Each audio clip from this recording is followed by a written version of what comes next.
So from your years of approaching corporate sponsors, what would you tell someone? What's the first step? What do they want to see? What should you not say? So corporate sponsorship is a tough one, because if you've never made a film before, you haven't done anything to sort of prove your potential, you can't just convince a corporate sponsor, a brand, or a nonprofit or somebody like that to give you a bunch of money. They're being approached all the time for all of these different, opportunities. But with that being said, you got to realize they're trying to do many of the things that we're trying to do with our films, which is reach people. And they need to figure out how to create messages and have stories that really kind of drive at what their brand is. And so I found, if you have a film that has, some definition of sort of a story or a brand or kind of a strong niche, you can often find ways to get some additional cash or assistance.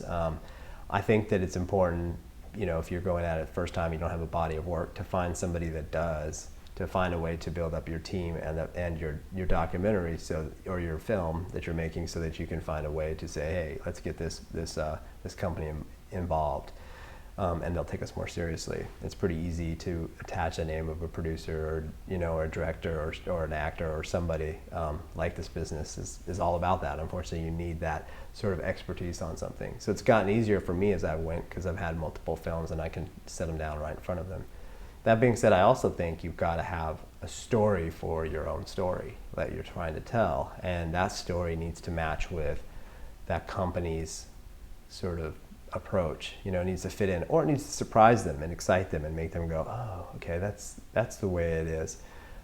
It's changing so fast. Like when I first went out, it was easy to kind of show like, oh, this online video world was just coming on, and I could kind of give them a sense of how we'll be able to, maybe create some additional content, and maybe, tie their brand into some of the, the DVD extras, but also some of the online extras. There were certain ways that I could give their brand some presence and ultimately, make them feel like it was a worthwhile investment and they'd get that return. I'm finding, even the partners that I've worked with now are coming back to me and going, well, this is really cool what you guys are doing, and your films are really getting out there, and they're all over Netflix and all these people, but they're still trying to figure out, they're always trying to figure out how to quantify if it is if they're making good investments in marketing out there. It's such one of those ambiguous areas that's always hard to tell. So I think the more data you can offer when you go out to pitch to brands or nonprofits, the better. But you also have to kind of have a plan of like, how is this going to really help,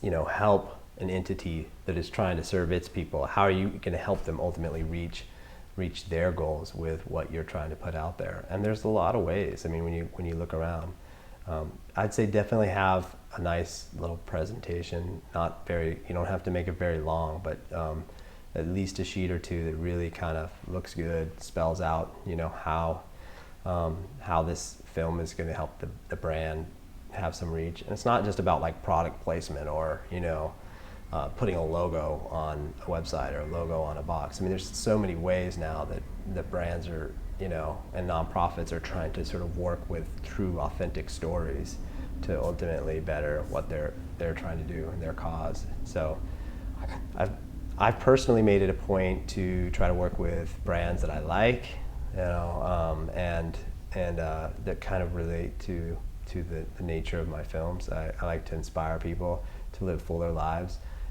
So for me, I've focused on trying to look for companies that are similar, and I can tell my own personal story when I sit down in an office and talk to somebody. So I think that's important, is to kind of just think about that approach as you go out there. Is find brands that are like you, find nonprofits that are like you, that are like your film, and start from there. Like they're people that work for these brands and represent these brands are just like us, and I think if you can kind of go in and build a relationship, they'll be more interested in supporting your film, your idea, your story, and that takes time. Like it's just like making a film. You can't just go and make a film. You can't just go throw one film out there. You really have to say, okay, I'm going to start to get to know these companies, and you can't just like write them and say, hi, I've got this film and I need $20,000 or $50,000 or whatever. You've got to really try to get an introduction through the right person. If you can't, you can use LinkedIn and various other ways to try to find the right people who work for a company in marketing or PR, and really just try to present your case. This is, I've got something that's really, really compelling here, and I've got the newfangled way to do it, and I'm connected to these people, and here's how, how we're going to do it. I wouldn't go too fast into that sale, but ultimately when you sit down with them, you've got to convince them that, you've got something that's going to do a lot for them. And this is a great time for that still, because I think that there's so much content out there, and brands are trying to figure out how to separate themselves a little bit, be unique, and work with the true creators, not just the advertising agencies. Ultimately though, advertising agencies have a lot of control over this stuff, creative agencies as well. So that's difficult when you start dealing with big brands. They're ultimately going to go to who they trust. And so you might have to take a different approach. It's one area that I've just kind of avoided. I've just figured I could put a lot of energy into that, and a lot of us do, but you get beat down. So I kind of, that's one of those limitations. Maybe I'm setting it too much for myself, but I won't go too much after the big Nikes or the big Coca-Colas or the big brands. I usually focus on these smaller kind of mid-tier, small companies or mid-sized companies that might be more apt to listen to me. So let's suppose it's just a cold call that you're going to make. Maybe you don't have a relationship. Maybe you're not gone LinkedIn with them. Mm-hmm. Would you actually pick up the phone and call them? Would you send them an email? What would be your approach? How long is your message to them? Yeah, generally when I'm first approaching a brand or some kind of a partner, because there's many other types of companies, nonprofits, even individuals sometimes that can help a film and give some money to it. But I usually start with email. I usually look online, try to get to know them. I might start with a quick email, just saying I'd love to talk with you. I've got an idea, a film, or something that I'm working on and in development with, and I try not to make it too lengthy, 2 or 3 sentences, because everybody's jamming hard and they get into stuff, and when they get this long spiel and pitch, it's like they don't even want to look at it. They just want to move on to their next email or their other thing they got to do. It just feels like a lot of work when you see a lot of words on a page. So I start short, and a lot of times you got to follow up, and I'll make a phone call.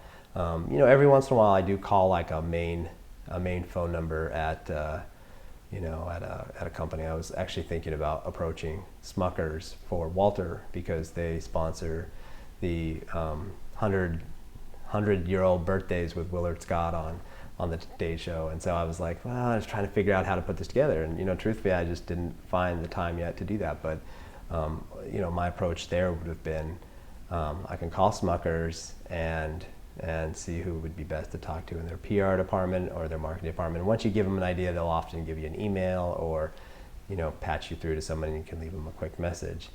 And then it's just a matter of starting to have conversations, and usually they'll want to see a deck or a proposal, a short proposal with some bullet points.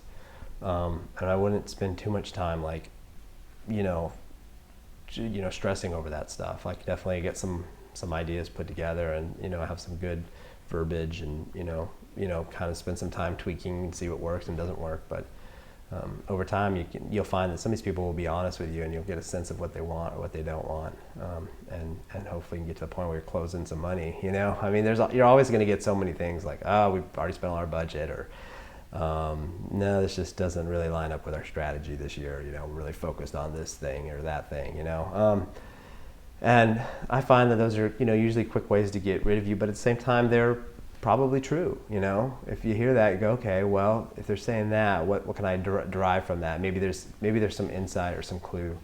And then of course you can start to look around for people that know somebody, because a lot of times when you get somebody who knows someone, you're going to get much further, much faster if you're introduced, or if you're even able just to say, hey, I was talking with Nancy, who happens to be your good friend, the other day, and Nancy said I should talk with you about this, and that she's really excited about this project I'm working on. Maybe you might be too. Well, instantly they're so much more receptive. So it's just kind of trying to find that little game to get them to care and to spend some time. And then ultimately, once you're in, they've got to just believe in you. You got to be real. You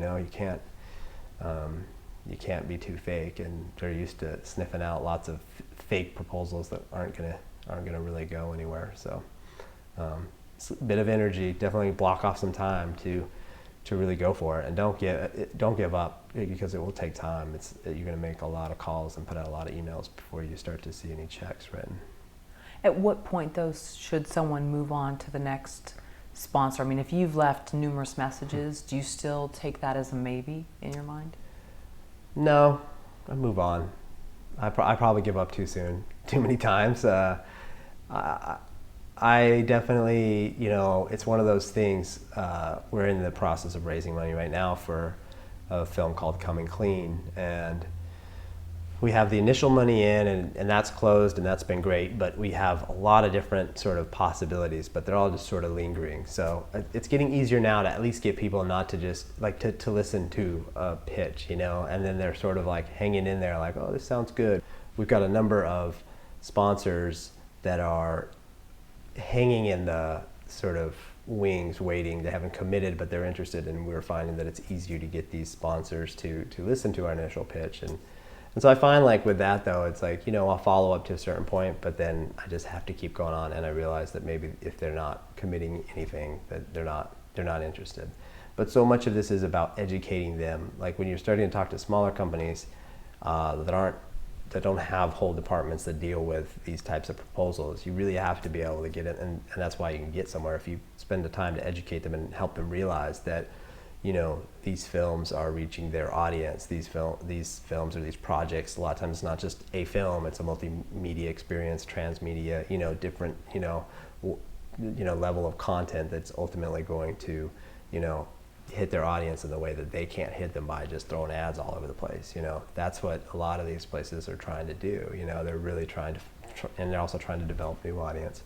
So I think if you can kind of figure out what we're doing and match it to, where some of the money's at, you can ultimately make it go far, And it's one of those areas that, like, I don't spend too much time in, just because if you get too much corporate money or nonprofit money, it does tend to put a damper on your creative space. I definitely have felt that pressure from sponsors where I've gotten money, and I do the best that I can to serve them, but ultimately I'm going to focus primarily on making sure that the main feature comes together and is solid. And I've seen many sponsors get worried and watch it happen, and they're like, okay, this is my investment, and where's this or that? And in the end, they're happy, of course, if the film does well, but also in the end, they don't really know. A lot of times they're just moving on to their next priorities, and they don't even care, and they're just, it's a weird process, because you would think that they'd want to put more into helping the film do well, but they're done. Once they give you some money, they move on, and that's not always a bad thing either. But you kind of hope that you find sponsors or partners that are also going to help push that film out into the world. And that's beautiful when you have that. This is sort of this double advantage of, like, cash coming in that you don't have to pay back. You pay back in different ways, because usually there's content or something that you give up for it. But then at the end, they're also going to their huge database of people that potentially are like-minded and helping spread the film out there for you.